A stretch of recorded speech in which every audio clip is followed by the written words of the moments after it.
My father forced me to become a drug addict from the moment I was born. I mean that literally. I don't remember a time when I wasn't high. My earliest childhood memory isn't a birthday party or a family vacation. It's the taste of crushed pills mixed into my apple juice. I was 4 years old, sitting at our kitchen table while my father ground up white tablets with the back of a spoon and stirred them into my breakfast. He called it my vitamin routine, said it would make me strong like him and my older sister Natalie. I believed him because what else does a 4-year-old know? The pills made everything feel soft and distant, like I was wrapped in cotton. Dad said that meant they were working. By the time I was 7, I could identify different pills by sight. The small blue ones were for energy, the round white ones were for calming down, the capsules with the little beads inside were for focus. Dad kept them all in a tackle box in his bedroom, organized by color and effect. He'd open it every morning like a ritual, selecting what we needed for the day ahead. Natalie was 3 years older than me and Dad's pride and joy. She'd been on the vitamin routine since she was 2, and by 10 she could swallow pills dry without water. Dad would brag about her tolerance to anyone who'd listen. My daughter can handle doses that would put grown men on their backs, he'd say with this twisted pride in his voice. She never complains, never gets sick, just takes what she needs and keeps going. I wanted that approval so badly. I wanted Dad to look at me the way he looked at Natalie, with this satisfied smile like he'd created something perfect. So I learned to swallow pills without flinching, learned to hide the nausea and the way my hands would shake when the doses got higher, learned to act normal when my heart felt like it was trying to escape my chest. Mom had left when I was 2, and I barely remembered her. Dad said she couldn't handle the family lifestyle, that she was weak and judgmental. He had full custody and zero supervision. No one checked on us. No one asked questions. Dad worked from home as some kind of consultant, which meant he was always there, always watching, always controlling exactly what went into our bodies. The neighborhood kids thought we were weird. We never played outside for long, never had friends over, never went to sleepovers. Dad said other families wouldn't understand our routine, that they'd try to interfere if they knew. By the time I was 9, I was taking 6 different medications daily. Dad had a chart on the refrigerator tracking our doses, our reactions, what combinations worked best. He treated us like an experiment, constantly adjusting and fine-tuning. When I asked why we needed so many vitamins, he said it was because we were special. Regular kids were soft and unprepared for the real world. We were being trained to handle anything, to push past normal human limitations. He made it sound like a gift, like he was doing us a favor by building up our tolerance to substances that would destroy other people. Natalie seemed to believe every word. She'd swallow her morning handful of pills and smile at Dad like he'd just given her a present. I tried to copy her enthusiasm, but something inside me always felt wrong about it. School was a nightmare. The pills made it hard to focus sometimes, made my thoughts feel scattered and slow. Other times, they made me too focused, like I was hyper-aware of every sound and movement in the classroom. Teachers would comment on my behavior, how I'd be sleepy one day and jittery the next. Dad would smooth it over, saying I had medical conditions that required careful medication management. He'd show up to parent-teacher conferences with a briefcase full of fake medical documents and charm them all into believing him. I got good at pretending everything was normal. Got good at lying about why my pupils were sometimes too big or too small, why I'd shake during tests, why I'd sometimes zone out completely in the middle of class. My best friend Olivia once asked why I took so many bathroom breaks. I told her I had a weak bladder. The truth was, I was going to throw up from whatever new combination Dad had given me that morning. By 5th grade, I'd developed a system for hiding how sick I felt. Smile through the nausea, breathe through the panic, act like the room spinning was completely normal. Natalie started having problems when she turned 14. She'd wake up with nosebleeds that wouldn't stop. Her hands would shake so badly she couldn't hold a pencil. She lost 15 pounds in 2 months because she couldn't keep food down. Dad's response was to adjust her medication schedule, add new pills to counteract the side effects of the old ones. He called it recalibration. I called it watching my sister slowly fall apart. She'd stumble through the house like a ghost, her skin taking on this grayish tint that made her look half dead.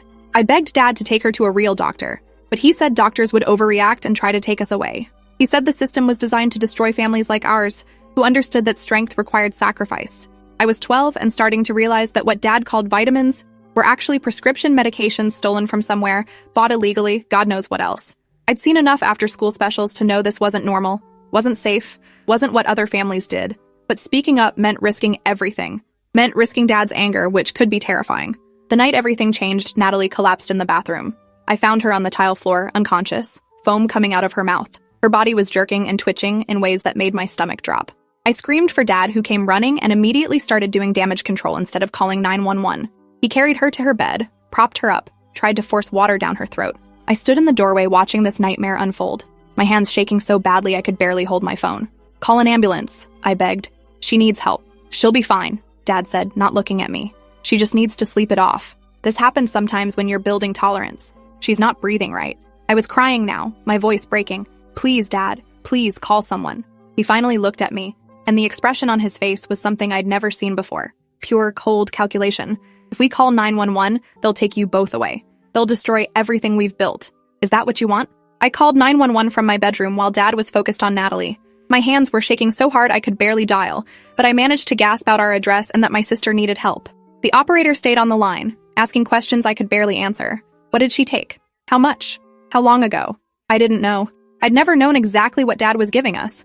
I just knew my sister was dying, and my father was more worried about getting caught than saving her life. The sirens felt like they took forever to arrive. When the paramedics burst through our front door, Dad's whole demeanor changed.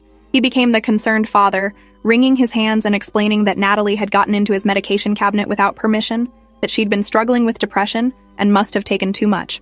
The paramedics were focused on saving Natalie, not questioning his story. They loaded her onto a stretcher, hooking up IVs and oxygen, barking medical terms I didn't understand. I tried to climb into the ambulance with her, but Dad held me back. "You stay here with me," he said quietly, his grip on my arm tight enough to bruise. "We need to talk." The second the ambulance pulled away, Dad's facade dropped. "What did you tell them?" His voice was deadly quiet. "I told them she needed help. That's all." "Did you tell them about the medication routine? About our vitamins?" I hesitated too long, and he saw the answer in my face. He dragged me inside and went straight to his bedroom, pulling out the tackle box full of pills. He started shoving handfuls down the garbage disposal, flushing others down the toilet, erasing evidence as fast as he could. Then he turned to me with an expression that made my blood freeze. "If anyone asks, we don't have a medication routine. Natalie found my prescription pills and took them without permission. She's been depressed lately, struggling. You noticed but didn't want to tell me because you were protecting her. Understand?" I nodded, too terrified to do anything else. He grabbed my shoulders, squeezing hard. "I've protected you your whole life, given you advantages other kids don't have. Don't throw that away by talking to the wrong people. They'll separate us, put you in foster care where actually bad things happen. This is your family, your only family." At the hospital, Natalie was in the ICU for 3 days. The doctors asked questions, lots of questions. What medications was she taking? Did she have a history of substance abuse? Had there been any warning signs? Dad spun his story perfectly. Natalie had been depressed after a breakup with her boyfriend. She'd found his anxiety medication and taken too much. He blamed himself for not locking up his prescriptions properly, for not seeing how much she was struggling. The doctors seemed to buy it. They were more focused on treating Natalie's overdose than investigating how it happened. But there was one nurse, Eleanor, who looked at me differently. She noticed things. The way I flinched when Dad touched me. How I wouldn't make eye contact with him. The small tremors in my hands that I couldn't quite control. She pulled me aside one afternoon while Dad was in the cafeteria. "Honey, are you okay at home?" Her voice was gentle, concerned. I nodded automatically. "I'm fine. You don't look fine. You look like you're going through something. Is your dad giving you anything? Any medications?" The question hung in the air between us. This was my chance. My one opportunity to tell someone the truth, to escape the nightmare my life had become. But I thought about what Dad said. About foster care, about losing the only family I had, about Natalie needing me when she woke up. I shook my head. "Number, he doesn't give me anything. I'm just worried about my sister." Eleanor didn't look convinced, but she couldn't force me to talk. She gave me her card with her personal number written on the back. "If you ever need help, call me, day or night." I took the card and shoved it deep in my pocket, knowing I'd never use it. Natalie woke up on day 4. The first thing she did was look for Dad, and when he came to her bedside, she apologized. "I'm sorry I messed up," she whispered, tears streaming down her face. "I'm sorry I took too much. I'll be more careful next time." Dad smoothed her hair back from her forehead. "It's okay, sweetheart. We all make mistakes.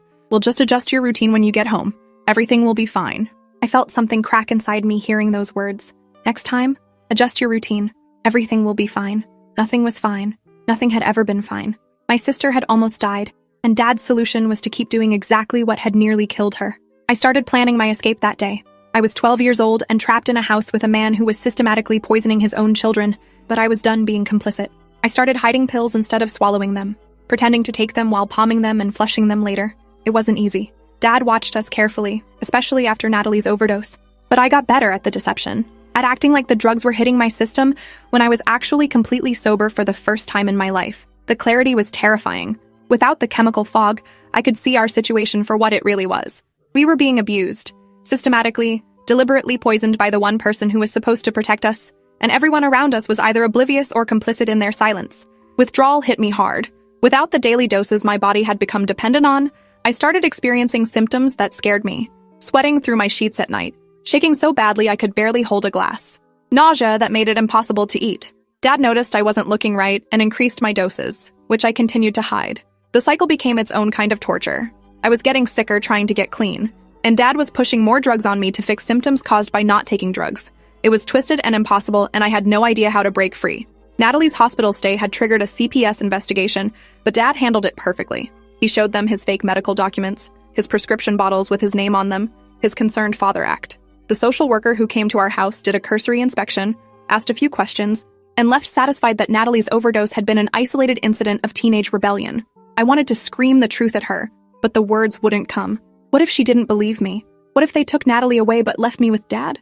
What if I ended up somewhere worse? My body started failing around age 13. I'd wake up with my heart racing so fast I thought I was dying. My kidneys hurt constantly. I lost patches of hair. My hands shook all the time now, not just when I was in withdrawal. I was caught between two impossible choices. Keep taking the drugs and let them destroy me, or stop taking them and risk Dad figuring out what I was doing. I chose a middle path, taking just enough to keep Dad from getting suspicious, but not enough to maintain the tolerance I'd built up. It meant being sick all the time, stuck in perpetual partial withdrawal, but it also meant I was clear-headed enough to start documenting what was happening. I stole Dad's phone one night while he was asleep and photographed everything in the tackle box. Every pill bottle, every label, every dosage instruction he'd written in his careful handwriting.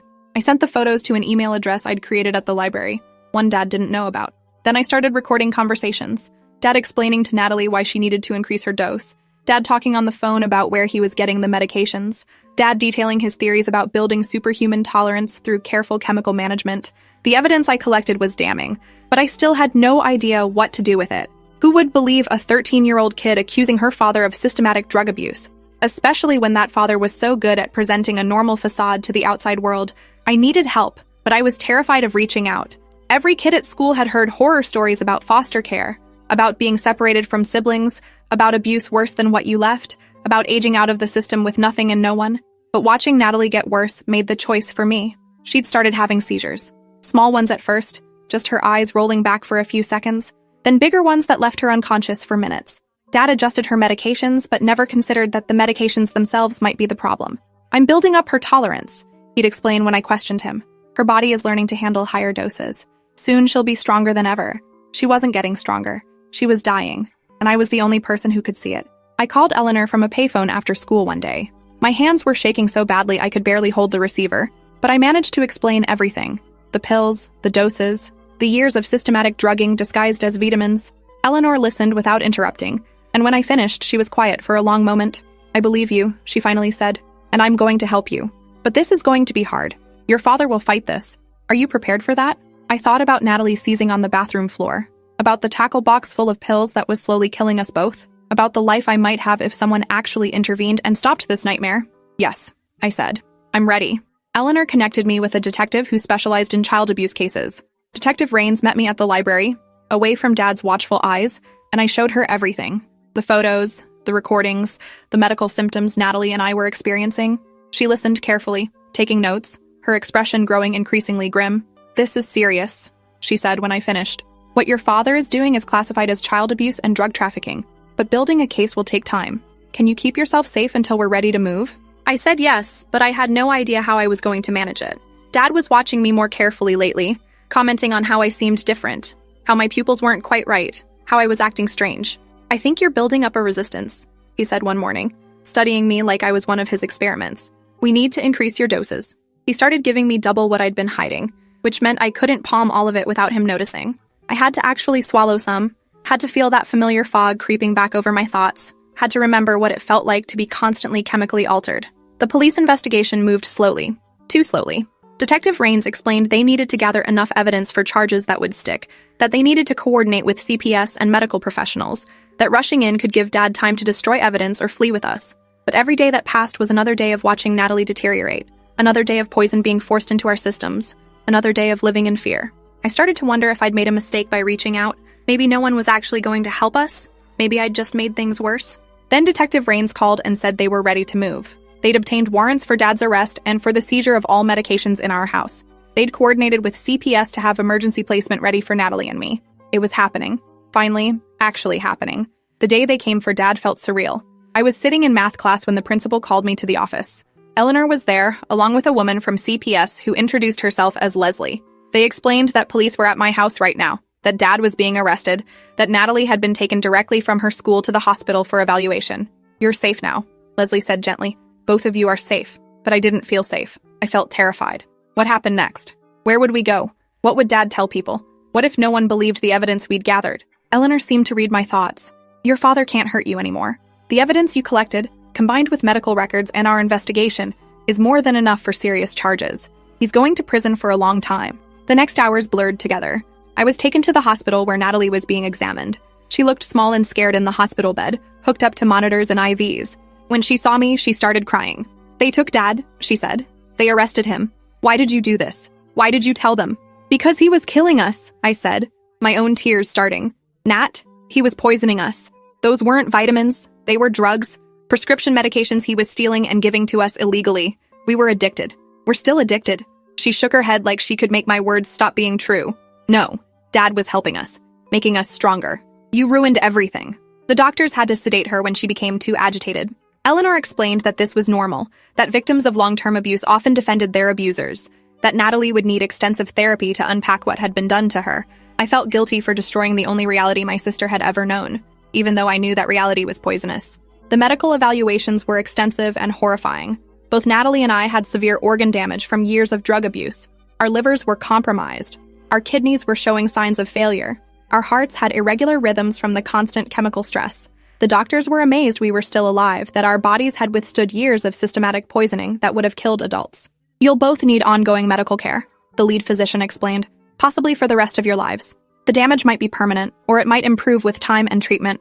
We'll have to wait and see. I was 13 years old, and being told my father had potentially destroyed my body beyond repair. The rage I felt was overwhelming.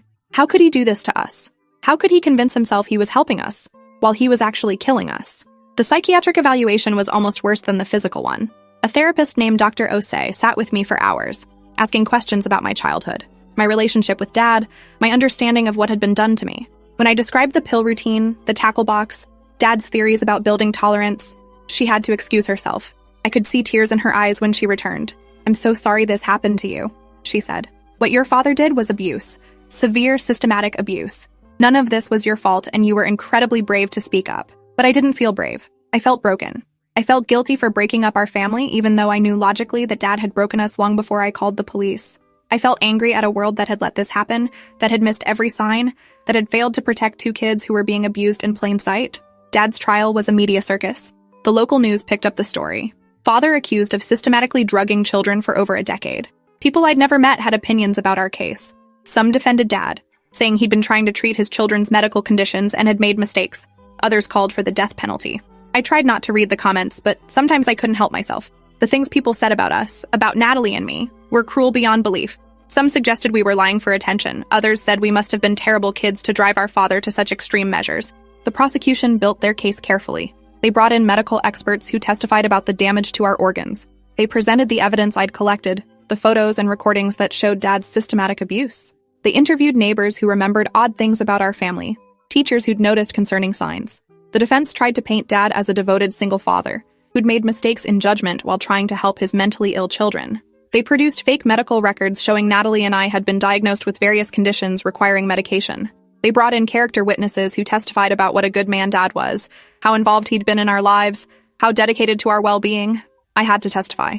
Had to sit in that courtroom and describe every detail of our abuse while Dad stared at me with an expression I couldn't read. Betrayal? Anger? Hurt? I couldn't tell anymore.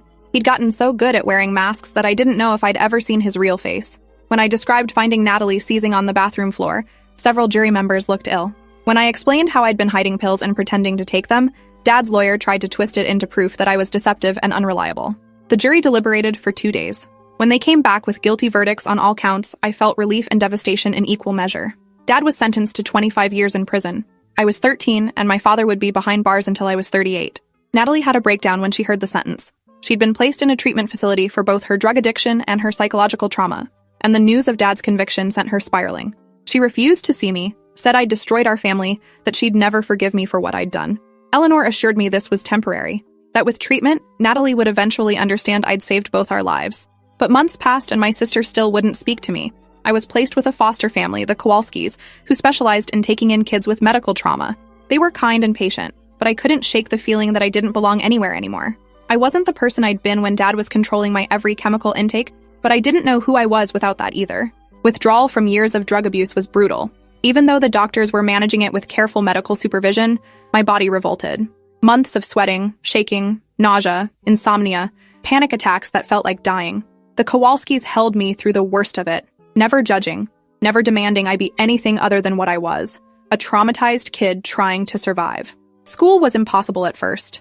I'd missed so much due to the drug's effects on my cognition that I was years behind academically. Plus, everyone knew who I was. The girl whose dad had drugged her. The girl who sent her father to prison. Kids whispered when I walked past. Some were sympathetic. Others thought I was a freak. I made one friend, Quinn, who'd been in foster care since she was 6. She didn't ask questions about my past. Didn't need me to explain anything.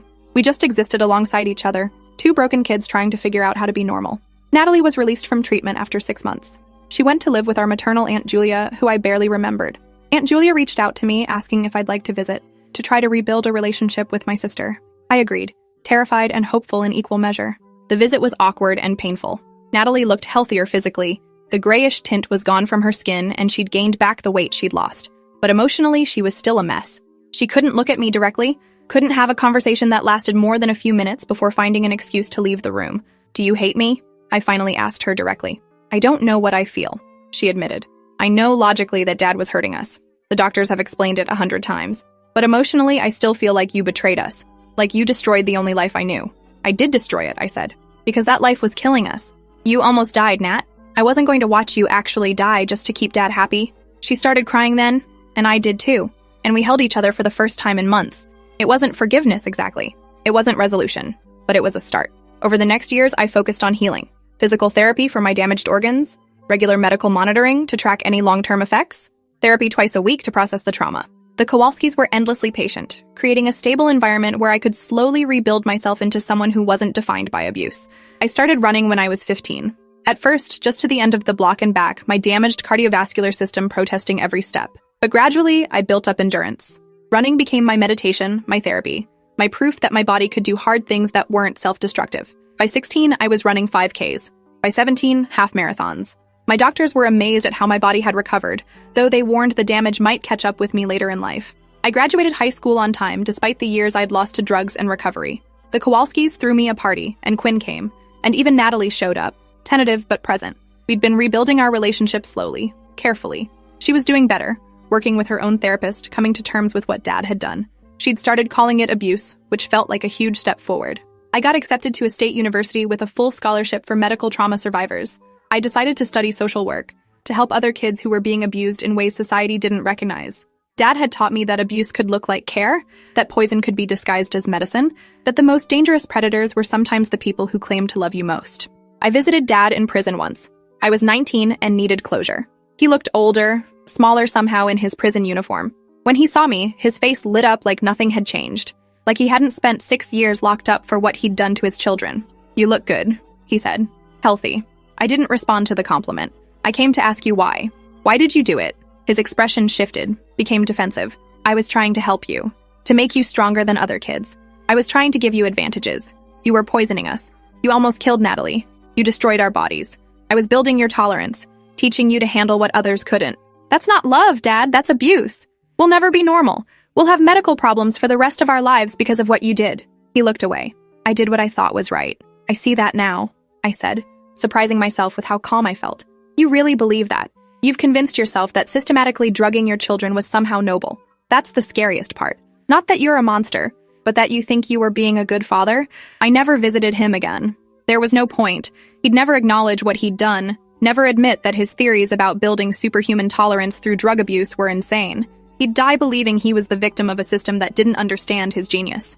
Natalie and I both struggled with addiction as adults. Despite years of being forced to take drugs, or maybe because of it, we both battled with substance abuse in our 20s. Natalie relapsed twice, each time nearly fatal, before finally achieving stable sobriety at 24. I had my own slip, a year where I self-medicated with alcohol to numb the memories, but we both eventually found our way to recovery meetings, to therapists who specialized in childhood trauma, to each other. We became each other's support system, the only 2 people who truly understood what we'd survived. I'm 30 now. Dad is still in prison and will be for another 8 years. Natalie is married with a daughter she protects fiercely from anything resembling what we experienced. I work as a social worker specializing in medical abuse cases, using my story to identify and stop other parents who disguise abuse as treatment. My body still bears the scars. I have kidney disease that requires monitoring. My liver functions at reduced capacity. I'll never be able to drink alcohol without risking serious damage. But I'm alive. Natalie's alive. We broke the cycle. When I give talks at schools and community centers about recognizing abuse, I always start the same way. My father forced me to become a drug addict from the moment I was born. I mean that literally. And then I tell them everything, holding nothing back, because the only way to stop abuse that hides in plain sight is to drag it into the light and name it for what it is. Some parents in the audience get uncomfortable. Some get angry. But always, at least one kid approaches me afterward and says quietly, "I think something like that is happening to me."